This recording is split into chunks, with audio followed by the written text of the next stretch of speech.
Abonnez-vous et cliquez aussi sur la petite cloche de notification pour ne rien rater de nos prochaines vidéos. N'oubliez pas de partager aussi la vidéo et de la liker. Afrique N24. Alors bonjour DCE. Merci beaucoup.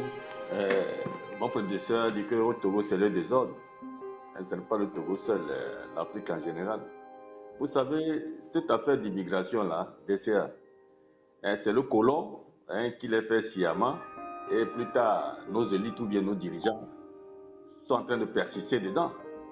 Qu'est-ce que c'est cela? Allons-y un peu derrière. On fait le coup premier au village. Pour faire ton CG, tu viens en ville. Pour faire ton lycée, tu repousses encore dans une autre ville. Pour aller à l'université, tu viens à la capitale. Mais qu'est-ce que vous voulez? Et c'est eux qui ont imposé même l'école dans nos villages. Or, nous avons aussi nos écoles à l'époque. Maintenant, au fur et à mesure qu'on avance, on a pris l'indépendance. Quand même, les élites ou bien ceux qui sont des gouverneurs devaient prévoir tout ça. Moi, j'ai fréquenté dans certains milieux où les élèves venaient et ils vont au champ. Mais maintenant qu'il a fini ses études, il ne peut plus rester au village. Il doit aller continuer quelque part. Mais est-ce que ce quelque part, il se le permet de retourner encore là-bas? Et puis au fur et à mesure qu'on avance là, la technologie avance. Est-ce qu'il y a de l'électricité là-bas? Aujourd'hui, nous avons nos portables. S'il faut les charger pour qu'il ait l'information, il y a des études qu'on a faites qui sont des agricultures qu'on peut retrouver au village. Mais c'est les gouvernants qui nous posent des problèmes. Ils ne veulent pas décentraliser les choses. Nous avons crié sur vos chaînes. Faites les élections locales. Finalement, ils l'ont fait.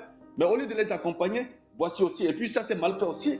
Quels sont les gens qui sont maires? Ils viennent comme des fonctionnaires. Ils n'ont pas d'initiative.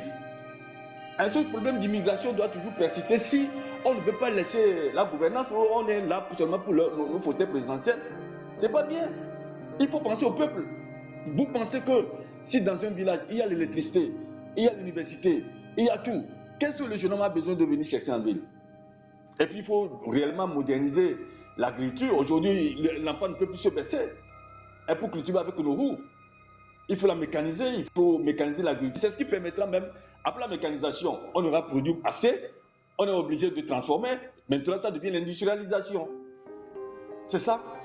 Et nous avons appris ça, tous les pays développés là. Nous avons appris ça à l'école. Et pourquoi nous, on ne peut pas faire ça ici? Pourquoi on ne peut pas faire ça ici? Sortir de l'argent pour aller payer les gaz lacrymogènes, tirer sur des gens, aller faire des dépenses inutiles. Mais vous avez vu un président là, je ne sais pas c'est Ouganda ou là, on voulait fêter l'indépendance. Il a dit non, la fête de l'indépendance là, le budget l'a donné moi ça, laissons ça. Et il a pu boudonner une partie de son pays. 300 kilomètres là. Et puis en boulevard. Mais si c'est les festivités, c'est du gaspillage et les gens volent, les journalistes parlent, on ne les écoute pas. Et c'est ça la gouvernance.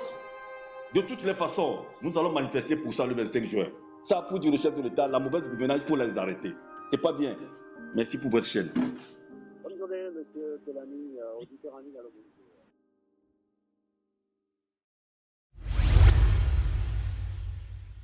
Likez la vidéo si ce n'est pas déjà fait.